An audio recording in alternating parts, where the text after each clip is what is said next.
On nous a dit qu'il y avait des MiG rôdant dans le 90 et que ces MiG se dirigeaient vers notre groupe d'attaque. Nous avons alors réalisé pour la première fois que nous allions engager un combat avec l'ennemi. Ces MiG ont été abattus et je les ai vus tous les deux exploser à 3 heures sur ma droite, à environ 15 km.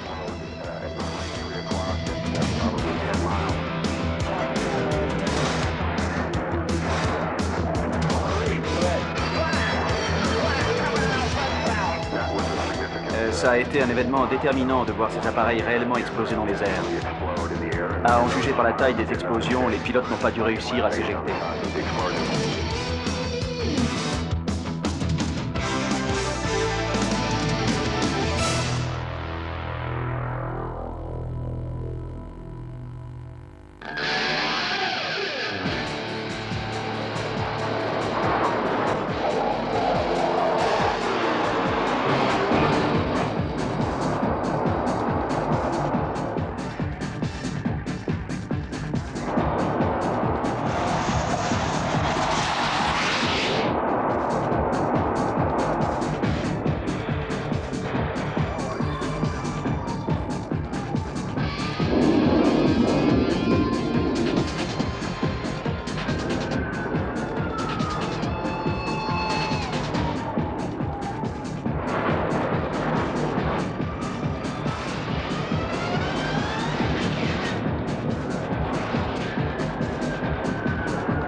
Les super chasseurs d'aujourd'hui, d'implacables monstres de puissance. Leur mission est simple, affronter et vaincre l'ennemi en duel aérien. Avec leur armement de pointe, ces avions de combat de haute technologie sont d'une redoutable efficacité.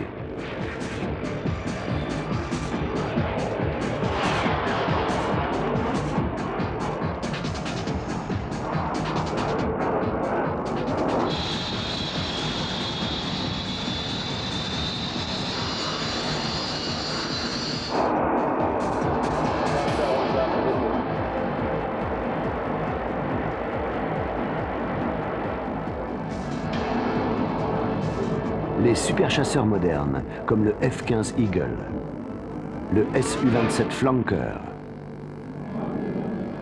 et le Mirage 2000, sont de merveilleuses bêtes de combat aérien qui peuvent également lâcher bombes et missiles air-sol de haute précision.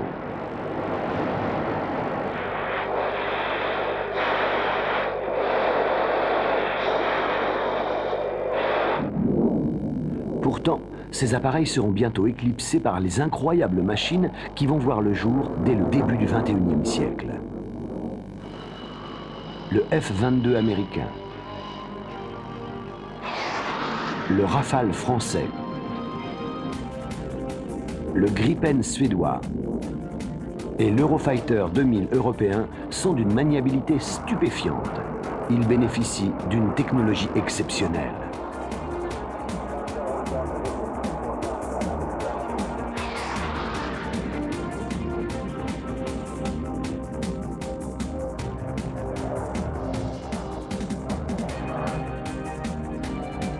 Ces super chasseurs permettent à toute l'industrie aéronautique de faire un grand bond en avant.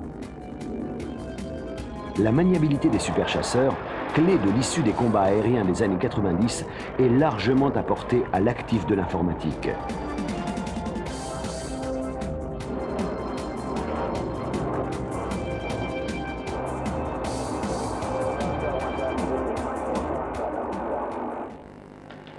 La réduction du poids est également un facteur déterminant. L'utilisation de matériaux de pointe, comme la fibre de carbone et les composites à matrice métallique, joue un rôle essentiel. Les super chasseurs peuvent engager l'ennemi bien au-delà de la portée visuelle, avec leurs radars multimodes sophistiqués et leurs missiles Fire and Forget. Des cibles rapides volant à basse altitude, bombardiers ou missiles de croisière, restaient difficiles à intercepter. À présent, les radars à capacité vers le bas et les missiles Look Down, Shoot Down des super chasseurs s'en chargent aisément.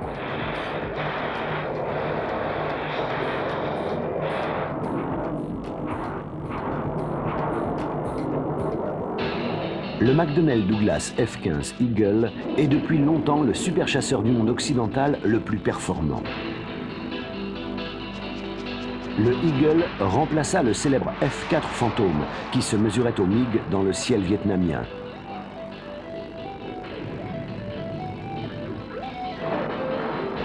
L'Eagle, entré en service en 1974, dispose d'une puissance, d'une maniabilité et d'une électronique de bord d'un niveau nettement supérieur à ceux de son aîné.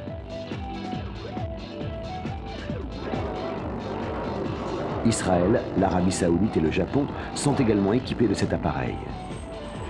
Le F-15 Strike Eagle est la version biplace d'attaque qui a joué un rôle essentiel au cours de l'opération Tempête du désert.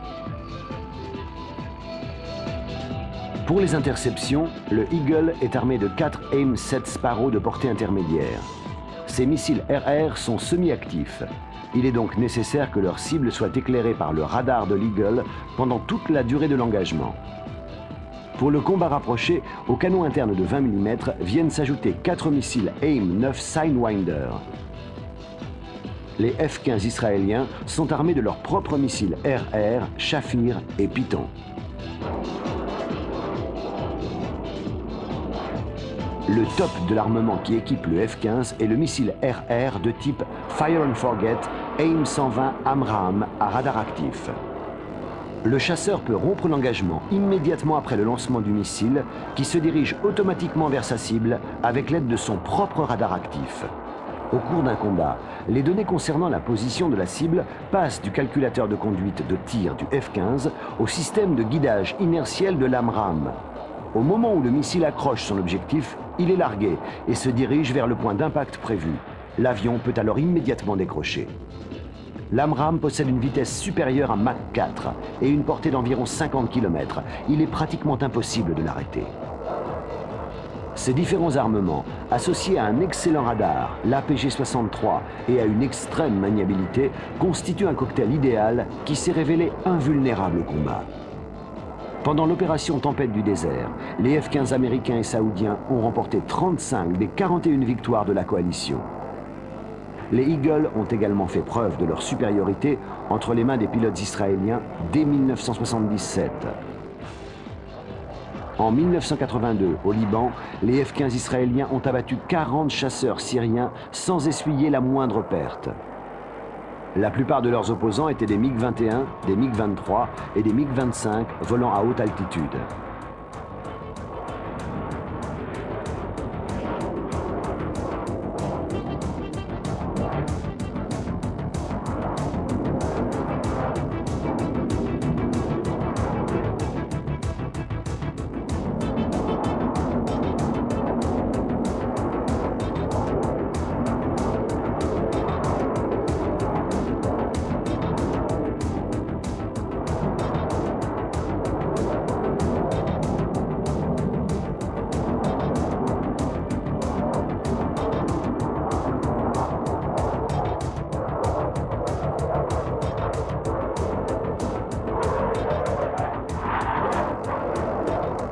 Malgré l'apparition de chasseurs plus légers, le F-15 Eagle reste, à l'ouest, le plus puissant de sa catégorie.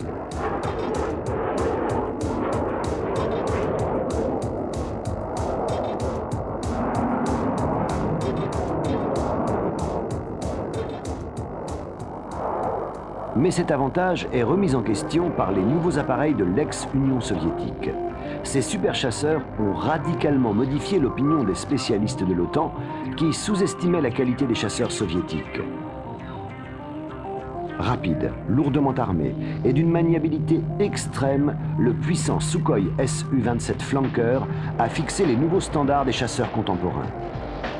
Le Flanker devait être un chasseur à long rayon d'action capable de se battre à armes égales avec le F-15 Eagle et d'intercepter des bombardiers et des missiles de croisière volant à basse altitude. Cet appareil, entré en service au milieu des années 80, est à l'heure actuelle considéré comme l'un des meilleurs chasseurs de sa catégorie dans le monde. Avant 1988, les services de renseignement de l'OTAN ne disposaient que de quelques photos satellites donnant une idée de sa silhouette. Les Occidentaux le découvrirent furtivement en septembre 1988, lorsqu'un P-3 Orion norvégien fut intercepté par des flankeurs. Ils l'examinèrent à loisir l'année suivante au Salon aéronautique du Bourget. Parmi les acrobaties exécutées par le Su-27, le Cobra de Pougatchev reste la plus incroyable. Une décélération dynamique permet de réaliser une figure ressemblant à un serpent dressé prêt à mordre. Pour y parvenir, le pilote d'essai Viktor Pougatchev jette brusquement son appareil en arrière après avoir jeté le nez vers l'avant, en conservant un contrôle total tout au long de la manœuvre.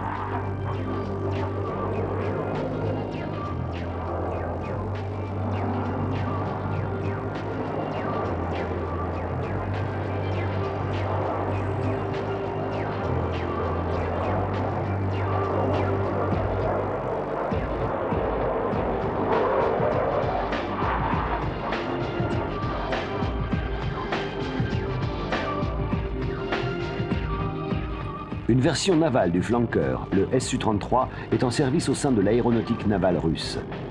30 appareils sont déployés sur le porte-aéronef Amiral Kuznetsov. Le 1er septembre 1989, Viktor Pougatchev réalisa le premier appontage russe aux commandes du Su-33.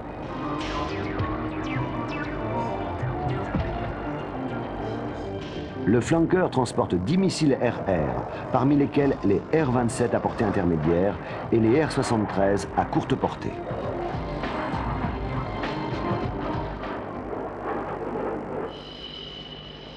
Vers la fin des années 80, Sukhoi développa une version de pointe du flanker, le Su-27M, connu sous le code Su-35. Cet appareil possède une maniabilité encore supérieure à celle du Su-27 standard. On le voit ici effectuer un crochet, une manœuvre latérale de type Cobra.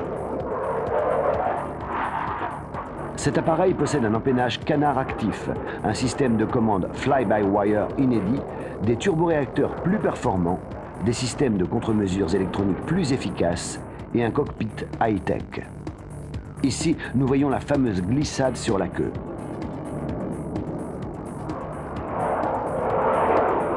L'appareil est doté d'un nouveau radar multimode cumulant les capacités air-air et air-sol. Ce radar peut suivre simultanément jusqu'à 15 cibles. Le Su-35 associe ses missiles air-air, courte et moyenne portée, à 3 missiles anti-AWACS d'une portée de 400 km.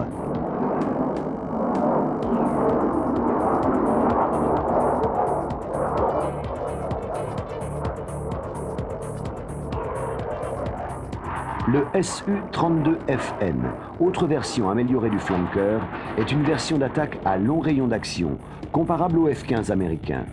Son nouveau cockpit intègre 2 sièges côte à côte.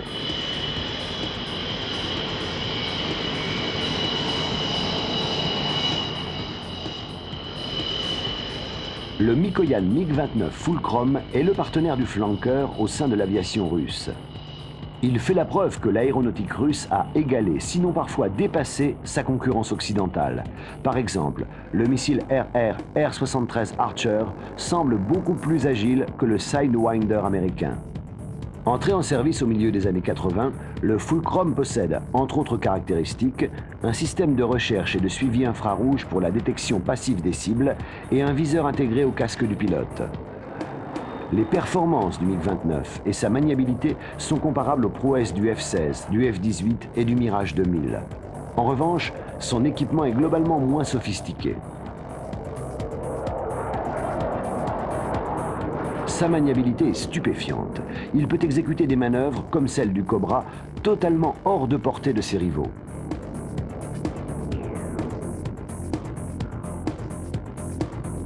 Pour les combats aériens à moyenne distance, le MiG dispose du missile R-27 baptisé AA-10 Alamo par l'OTAN. En service dans l'aviation russe et dans 25 autres forces aériennes à travers le monde, le MiG-29 est l'un des superchasseurs les plus performants actuellement.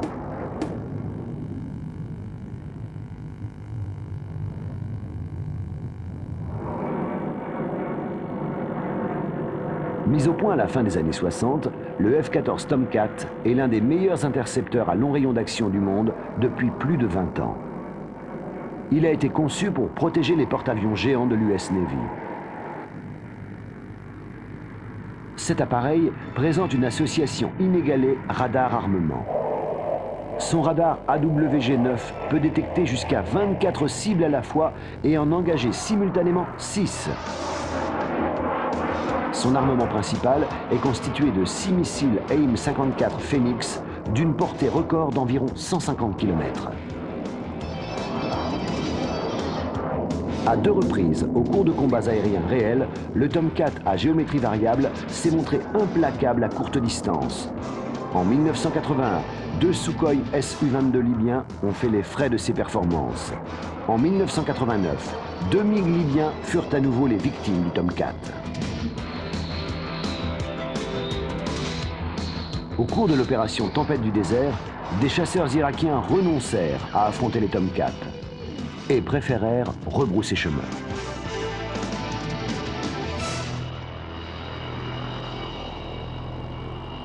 Le Mirage 2000 de Dassault Aviation est l'un des meilleurs chasseurs multirôles du monde. En service dans l'aviation française, il équipe 6 autres forces aériennes. Le 2000C est une version intercepteur. Le Mirage est également capable d'accomplir des missions air-sol, transportant jusqu'à 6 tonnes de bombes et de missiles de précision. 2 versions biplaces peuvent se voir confier des missions de frappe nucléaire pré-stratégiques. Les Mirage 2000 ont été déployés par la France et les Émirats arabes unis au cours de l'opération Tempête du désert. Ils ont effectué des missions de défense aérienne ou d'escorte. Pour les combats rapprochés, ils étaient armés du missile Magic 2.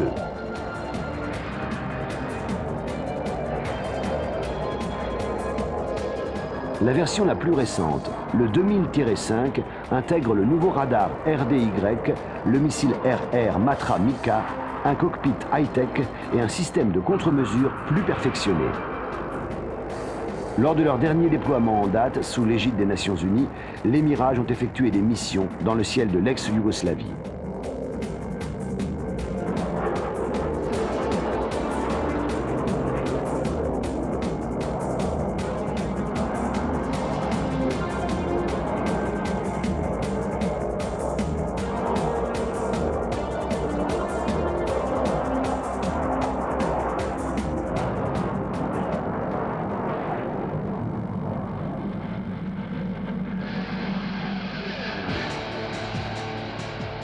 Le principal intercepteur tout temps de la Royal Air Force est le Panavia Tornado ADV, Air Defense Variant. Il a été conçu à partir du Tornado IDS, un appareil d'assaut et d'interdiction multinationale. Les principales missions de l'ADV au cours de la guerre froide étaient, d'une part, de protéger les zones nord et ouest de l'OTAN, et d'autre part, la défense aérienne à longue distance de la Grande-Bretagne et de ses forces navales.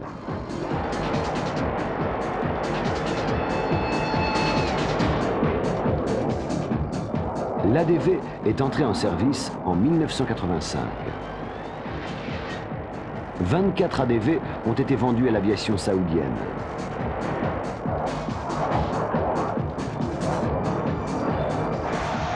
Les Tornados ont également pris part à l'opération Tempête du désert.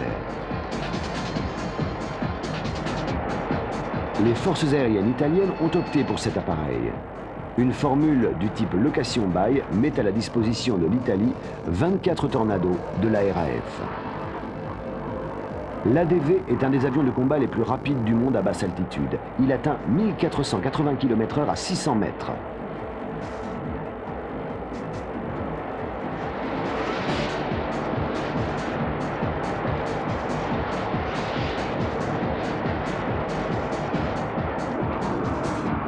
Il transporte 4 missiles RR Skyflash. Comparable au Sparrow américain, le Skyflash est un missile semi-actif d'une portée de 40 km. L'armement à courte portée se compose d'un canon Moser interne de 27 mm et de 4 missiles Sidewinder.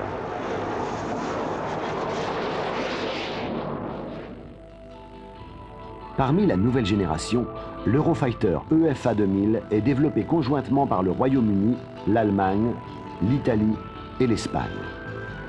Le prototype de l'EFA 2000 a effectué son premier vol en Allemagne le 27 mars 1994.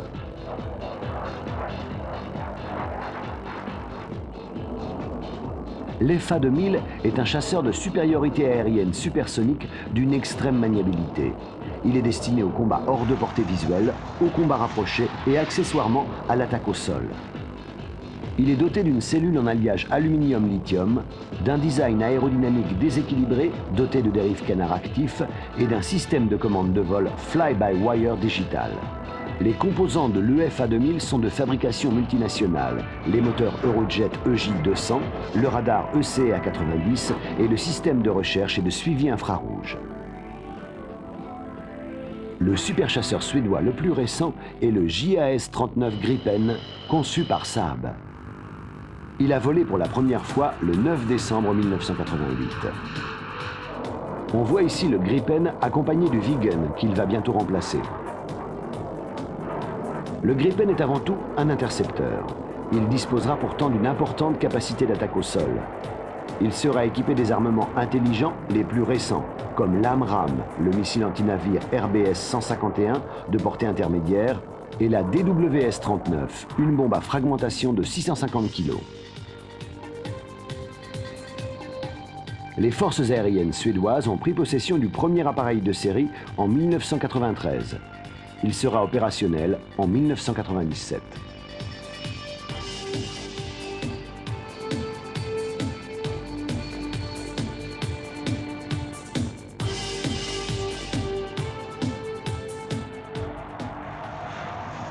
L'avion de combat français de la prochaine génération est le Rafale, produit par Dassault Aviation. Il devrait entrer en service à la fois dans l'armée de l'air et dans l'aéronaval, comme intercepteur, chasseur naval et appareil d'attaque. Le prototype du Rafale a volé pour la première fois en 1986. Il a permis de mettre à l'épreuve des technologies de pointe, comme la voilure Delta à double flèche et empennage canard actif et le système de commande fly-by-wire. Le Rafale est un appareil très vif, qui sera équipé d'un armement intelligent, comme le missile RR Matra Mika Fire and Forget et le Matra Apache. Lui aussi établira un nouveau standard en matière de performance radar, d'autoprotection et de conception de cockpit. Le pilote dispose d'un viseur intégré au casque. Le premier appareil opérationnel sera le Rafale M, version embarquée destinée à l'aéronaval. Il remplacera le F-8 Crusader.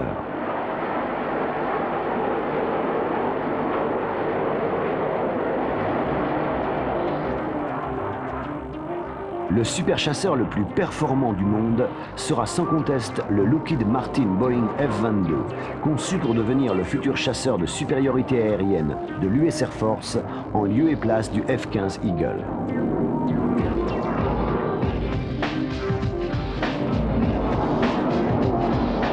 Le F-22 fait appel à une série de nouvelles technologies. Furtivité, tuyère directionnelle, cockpit équipé d'un radar à émission échelonnée à faible probabilité de détection, ordinateur ultra rapide, commande vocale. Cependant, les incroyables performances du F-22 ont un prix astronomique, de sorte que, contraintes budgétaires oblige, les appareils de série ne sont pas prêts à entrer en service.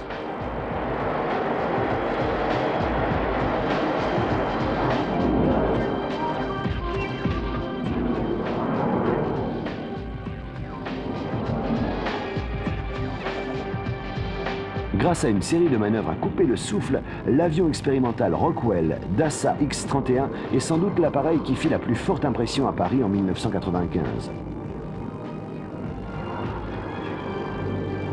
Le projet X-31, mené par la NASA, a montré que l'efficacité d'un intercepteur dépendait de sa propension à prendre rapidement des virages très serrés. En faisant appel à des dérives canard actifs et à un système de poussée directionnelle des moteurs, le pilote du X-31 conserve un contrôle total de l'appareil, même après un décrochage. Le X-31 reste performant sous des angles d'attaque de 70 degrés, très au-delà des possibilités de la plupart des autres chasseurs. Il a remporté 31 combats fictifs sur 32 contre un F-18 Hornet. La NASA a modifié plusieurs F-16 pour faire la démonstration des nouvelles capacités des chasseurs. Exemple le plus frappant, le F-16 XL. Doté d'une voilure Delta à double flèche conçue par la NASA, il est actuellement utilisé pour étudier l'écoulement laminaire de l'air à vitesse supersonique. D'autres F-16 ont été utilisés pour étudier les effets des dérives canard-actifs associés à un système de commande fly-by-wire. Un autre, équipé de commandes gérées par ordinateur, fait office de simulateur de stabilité en vol. Le même appareil a également été équipé d'une tuyère à poussée directionnelle multi-axiale. Il a ainsi fait la démonstration d'un angle d'attaque stable de 86 degrés et a même atteint 115 degrés au cours d'une manœuvre de type Cobra.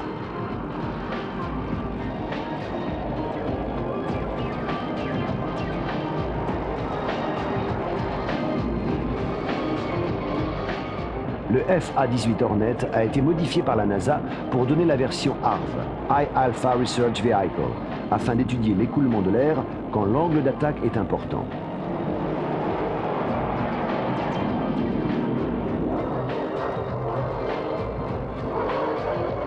Comme le F-16, il est doté de tuyères à poussée directionnelle. Les tuyères à palette peuvent modifier la poussée des moteurs de 15 degrés par rapport à la direction de poussée normale. Cette technique a permis des vols entièrement soutenus à un angle atteignant 70 degrés. Les données recueillies à la suite de tous ces programmes de recherche aident les concepteurs à mieux appréhender les limites de maniabilité des chasseurs. Ceci n'est pas l'image fixe d'un avion figé dans une position à angle alpha élevé. L'appareil est en vol, mais il semble immobile.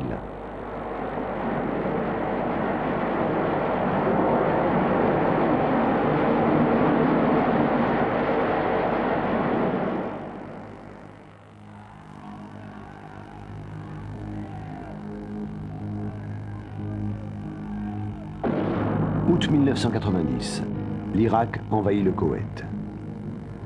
L'armée irakienne écrase la brève résistance koweïtienne et en l'espace de quelques heures menace directement l'Arabie saoudite. La réponse immédiate des États-Unis est d'envoyer des chasseurs F-15 pour participer à la défense du ciel saoudien. Sur la base de Langley en Virginie, les équipages des Eagles de la première escadre aérienne de chasseurs tactiques se préparent à un difficile voyage vers le Moyen-Orient. 48 F-15 Eagle décollent de Langley et volent sans escale jusqu'à Dhahran, en Arabie Saoudite.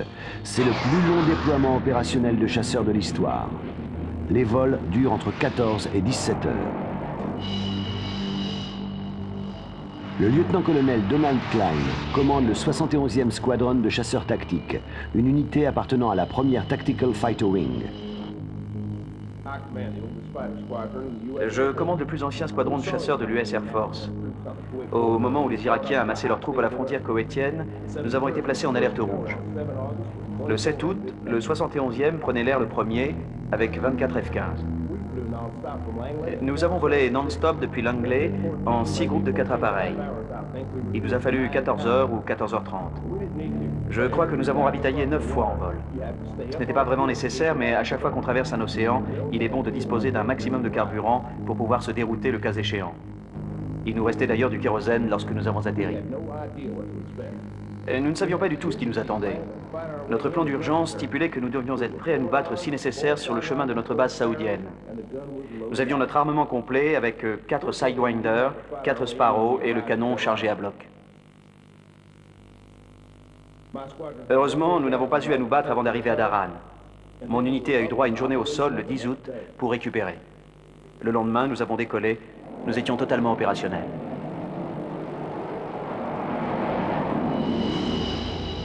Aux côtés des 48 F-15 et des 24 Tornado ADV des forces aériennes saoudiennes, les Eagles de la première TFW constituent le principal rempart contre l'invasion irakienne.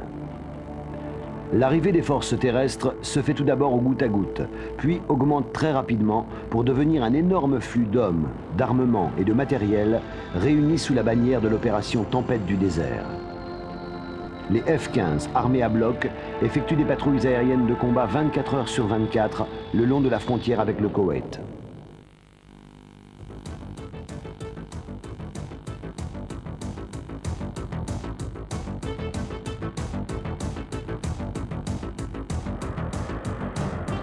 Les plateformes d'alerte volante sont des AWACS Boeing E-3 Sentry. À ce moment, Les F-15 de l'US Air Force et de l'aviation saoudienne ont déjà été rejoints par les chasseurs britanniques Tornado ADV. Les chasseurs volent en permanence. Dès le départ, les Irakiens testent les défenses aériennes de la coalition en tutoyant la frontière koweïto-saoudienne avant de s'enfuir. Les F-15 et les Tornados veillent.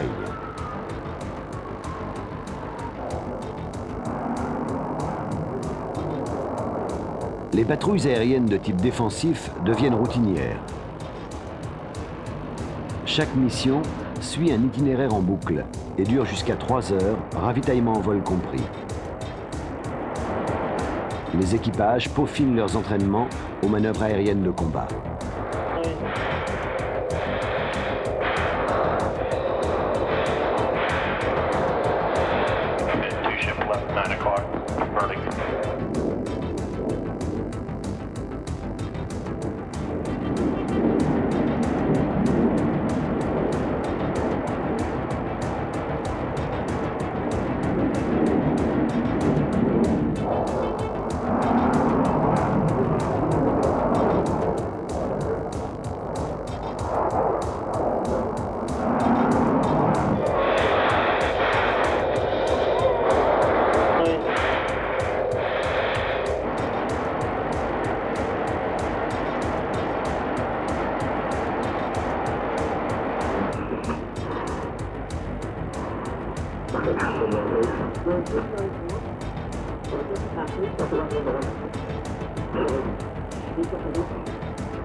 Après 6 mois de négociations et d'actions diplomatiques, la fin de l'ultimatum accompagnant la résolution des Nations Unies arrive.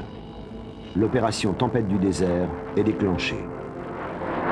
Le 17 janvier 1991, le capitaine Steve Tate du 71e Tactical Fighter Squadron entre dans l'histoire en abattant le premier appareil ennemi. J'ai réparti mes 4 appareils en 2 groupes. Les AWACS ont alors annoncé que des appareils non identifiés fonçaient sur l'un des groupes. Vers 3h20, à peu près, j'ai accroché l'un des avions, un Mirage F1, qui se dirigeait vers l'ouest, à 2500 mètres d'altitude à peu près. J'ai obtenu la confirmation qu'il s'agissait bien d'un appareil ennemi et j'ai tiré. Un Fox 1, un missile à guidage radar Sparrow, à 22 km de la cible. Le missile a fait mouche à 7 km du nez de mon appareil.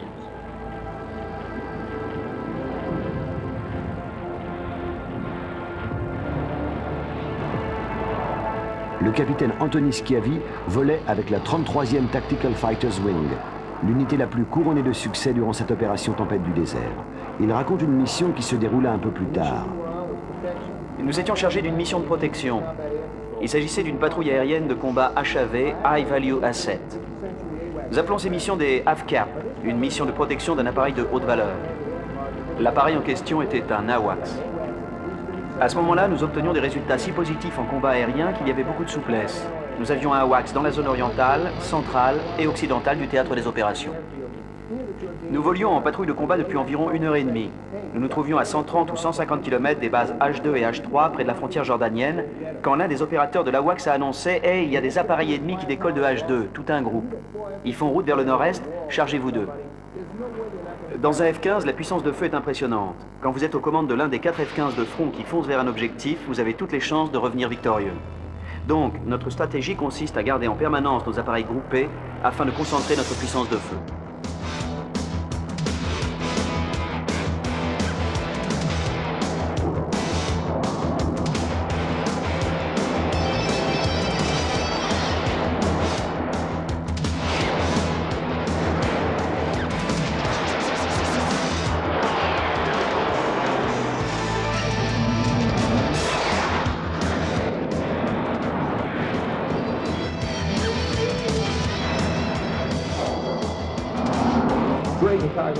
Dreger désigne la cible au lecteur de carte, le type à l'avant. Il tire le premier. Nous sommes maintenant entrés de 30 bons kilomètres. Je vois son missile qui se guide, je tire 1 ou 2 secondes après lui. Alors que les missiles commencent à s'éloigner, nous avons le premier contact visuel à environ 15 km. Le missile de Draguer touche sa cible. Il annonce tâche et le MiG explose soudain en faisant une énorme boule de feu. Par la suite, les Eagles abattirent 35 avions de combat irakiens. Sur ces 35 victoires, 17 ont été signés par la 33e Tactical Fighter Wing. 8 pilotes de l'US Air Force et 1 pilote de la Royal Saudi Air Force remportèrent chacun 2 succès. La plupart, pour ne pas dire toutes ces victoires, n'auraient pas existé sans l'aide de l'AWACS E-3 Sentry. Cette station radar volante a constitué un PC de préalerte en vol et de coordination des activités aériennes de la coalition. L'aviation irakienne ne pouvait se mesurer aux chasseurs de la coalition et aux équipages des E-3, compétents et bien entraînés. Elle fut rapidement balayée du ciel.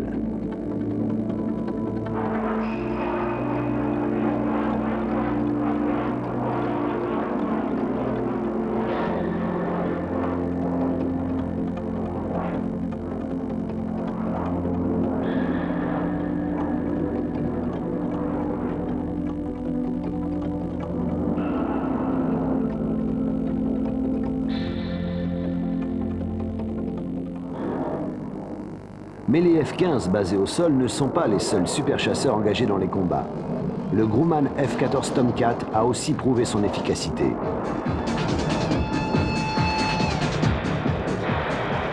Embarqués sur les porte-avions géants de l'US Navy dans le golfe Persique et en mer Rouge, les Tomcat ont accompli des missions de défense aérienne de la flotte, des missions de supériorité aérienne, d'escorte et de reconnaissance photo.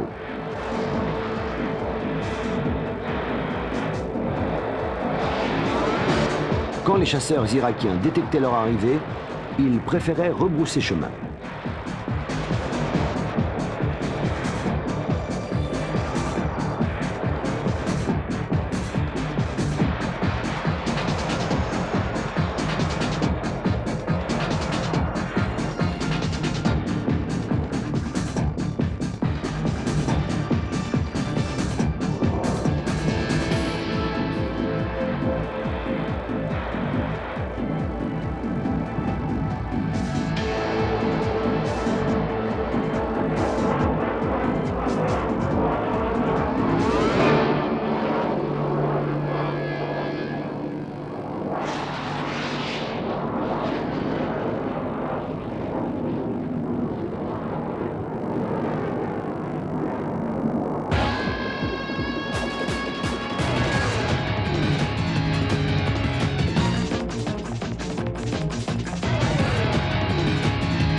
Le plus récent des superchasseurs de type naval est le FA-18 Hornet. Utilisé par l'US Navy et l'US Marine Corps, cet appareil multirôle a assumé à la fois des missions de chasse et d'attaque au cours de l'opération Tempête du désert.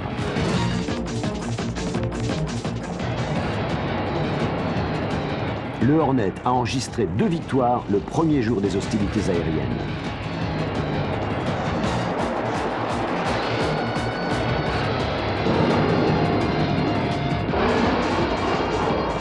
On peut dire que les superchasseurs resteront les avions de combat les plus importants de la flotte aérienne. Sans eux, conquérir la supériorité aérienne au cours d'un conflit serait extrêmement difficile. Les chasseurs actuels seront remplacés par d'étonnantes nouvelles machines, dont les performances et l'armement étaient encore il y a peu du domaine de la pure science-fiction.